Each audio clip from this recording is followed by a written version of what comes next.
Hey guys, you're watching Melbourne Underground, the local show that brings you the latest in Melbourne's independent music scene. I'm Imogen. And I'm Dylan. Today we finally visit the western suburbs and what's considered to gem Yarraville Station. We'll visit Spike Productions to find out how music distribution is managed in Melbourne region. And finally, we have alternative indie band Full Child in the studio. Let's get underground.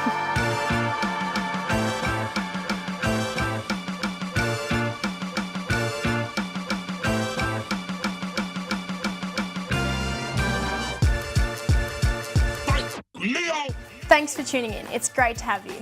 Over the past few weeks, we've been receiving a lot of attention on our social media pages, where people all over the Melbourne region have been rewatching live performances and stories we have covered so far.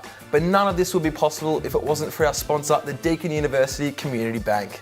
They have generously provided us with the funds necessary to produce this season of Melbourne Underground. So a huge thank you to Bendigo Bank and of course Deakin University. Make sure you follow their website for more information on how you can receive exclusive offers by opening up an account with Bendigo Bank. This week, I had the chance to visit what many consider to be the gem of the western suburbs, Yarraville.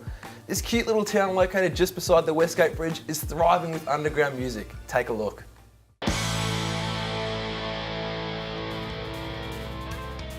We're taking a look at Yarraville, a suburb located just off the Westgate Bridge. This week, Imogen had a chance to check out its music scene. Hey guys, I'm here at Yarraville Station, the gem of the western suburbs. It's only a 10-minute ride from the city and I'm just here to check out their local music scene. Let's see what they got. The first stop I visited was the Vault Yarraville, which is situated in the centre of the Yarraville village and offers a relaxing and trendy atmosphere and modern Australian cuisine. The Vault is open from 8 AM till late and is definitely an attraction to visit when getting off at Yarraville. While I caught up with some friends, I got a chance to listen to Gary Eastwood perform.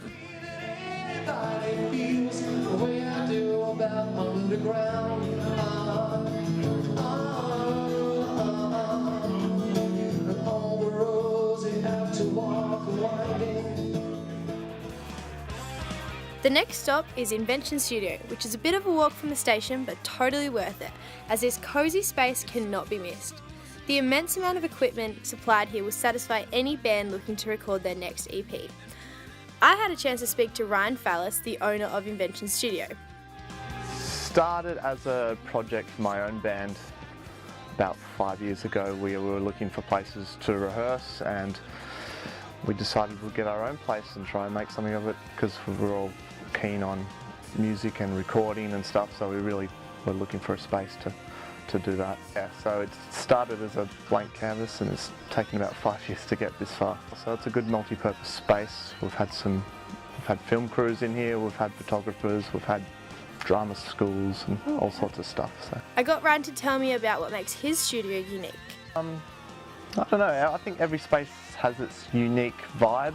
There's been a few tips and tricks we've used here to get our own sort of sound.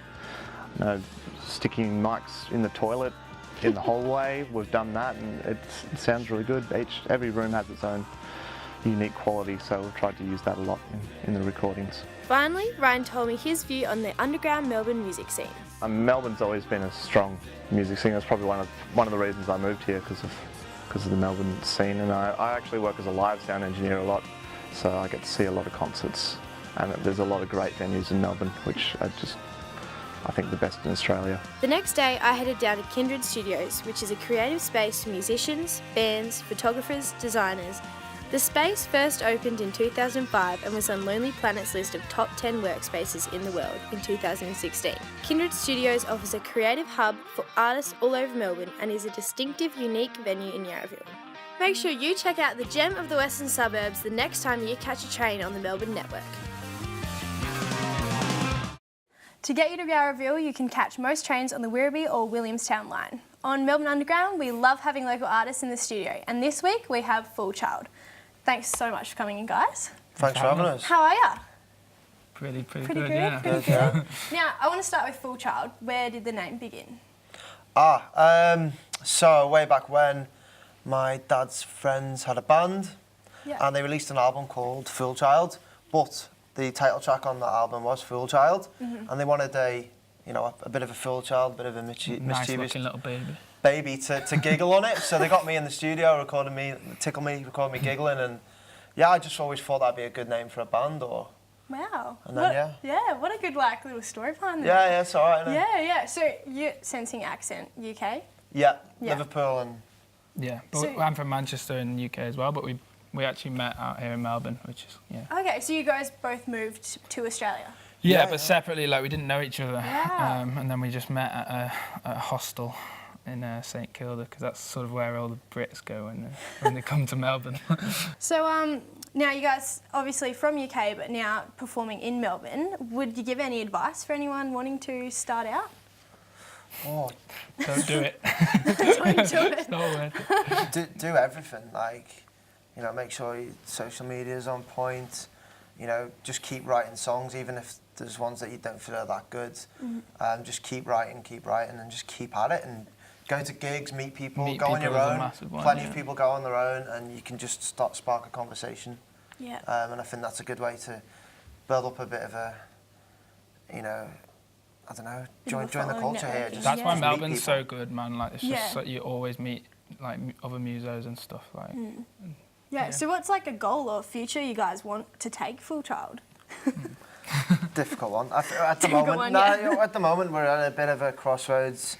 You know, do we carry on down the band route? Do we go a little bit more electronic in terms of, you know, synthy and less heavy on the guitars and more intricate kind of soundscape? So we're kind of just having a chat with a few producers at the moment, seeing how that's going to work. But it's hard to come up with a plan for the future because we're very much in the moment right now. It's important to be in the moment, like when you're making music. Like we don't really want to think too much about like 5 years ahead or whatever. It's more just like whatever opportunities present themselves now, we'll take them. And Oh, thank you so much for coming in today, guys. thank It's a you. It's been an pleasure, absolute yeah, it's pleasure really interviewing you. So before Full Child performs, we'll take a look at what Dylan got up to this week as he headed to Spike Leo Productions to find out how music distribution is managed in the Melbourne region. Physical media has been on a steady decline for many years now, with CD sales falling dramatically. But the rise of vinyl sales has caused a resurgence on physical media being sought after. The current landscape for music distribution is definitely in the hands of the consumer. But what does this mean for current and emerging artists releasing new music? For many, music is a part of everyday life, with access to millions of songs at the touch of a button. But what exactly does this mean for the listener and the producer? I'm here to investigate. We had the chance to interview Spike Leo to find out what it is like for musicians in Melbourne looking to compete in the music industry and to grow with the evolution of music distribution. So, music distribution has evolved to a point where it's pretty much instant access for the listener. What was your original means of music distribution as an emerging artist? You know, I'd actually try to adapt to change, and I mean, you know, as soon as the iPod came out, the Apple iPod, that kind of changed everything, you know. It got killed off CDs and cassettes. So, however it evolves, I'm pretty adaptable. I don't know what's going to be next. It looks like at the moment, you know, everything's iTunes. iTunes is probably going to die now because we don't need it. And Spotify, and you know, we have everything on our phones. So who knows what will be next? I would probably suggest joining up with one of these websites. There's TuneCore, there's a whole bunch of them. I think even Landar, which is like an online mastering service, also has distributing platforms. But I think, you know, there's many easy ways. They do all the hard work for you. You upload your track once it's done and your cover art, and then basically distributes it to all the different platforms, Spotify, iTunes. With regards to your music in particular, what would you say has been the most beneficial aspect of online distribution? I know that there's the online platforms that are going to make it really accessible for me to be able to distribute my music effectively. And I need to get onto all the appropriate platforms in order to share my music, and I obviously want to get as much exposure as possible. Online is the way to go. You know, that's the world we live in. So with the resurgence of vinyl records, do you think this will still be similar within 5 to 10 years? Based on what history has shown us, yes, I guess. Maybe it'll go out of fashion again and then come back in another 5-10 years. It's popular now. Let's see when it dies out, you know, when the next big thing comes in, and that'll probably be it, man. If you're a singer, rapper or songwriter and looking for a recording experience, then make sure you check Spike Leo Productions' website for more information on recording in his studio. Wow, just like that, we're halfway through the season. Make sure you don't miss out on any of the episodes, and you can do so by checking out our social media where you can find all the content we've covered. Once again, a huge thank you to our sponsor, the Deakin University Community Bank, for making Melbourne Underground possible. Without them, we wouldn't be able to share great independent music with you like the band that are about to perform. We'll see you next week, Underground.